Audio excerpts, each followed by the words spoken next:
Basketbol tarixinin ən yaxşı hücumçuları. Kərim Abdul-Cabbar.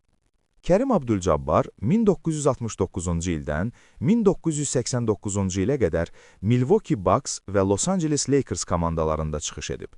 6 çempionluq, 6 MVP və 19 All-Star seçilməsi ilə NBA tarixinin ən çox xal toplayan oyuncusudur.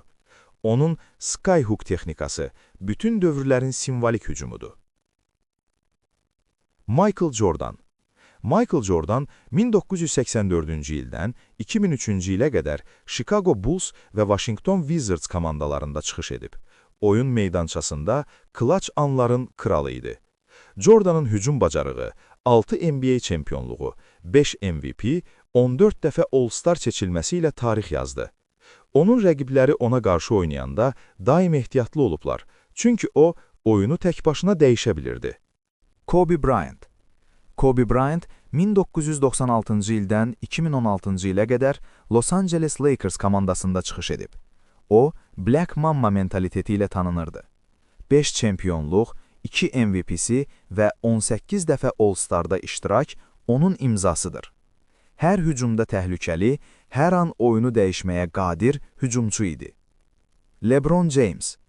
LeBron James 2002-cü ildən bugünə kimi Cleveland Cavaliers, Miami Heat və Los Angeles Lakers komandalarında çıxış edib. 4 çempionluq, 4 MVP və 19 All-Star ilə o, həm hücumda, həm də müdafiədə dominantdır. LeBron, oyunu bütün tərəfləri ilə idarə edə bilən nadir ulduzlardan biridir.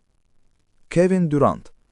Kevin Durant 2007-ci ildən bugünə kimi Seattle Supersonics, Oklahoma City Thunder, Golden State Warriors, Brooklyn Nets və Phoenix Suns komandalarında çıxış edib. Uzun boyu və inanılmaz atış texnikası ilə müdafiəçilərin kabusu olub. Durant 2 çempionluq, 2 MVP və 11 All-Star nailiyyətlərinə sahibdir. Fərqli düşünürsünüzsə, top 5-inizi şərhlərdə yazın.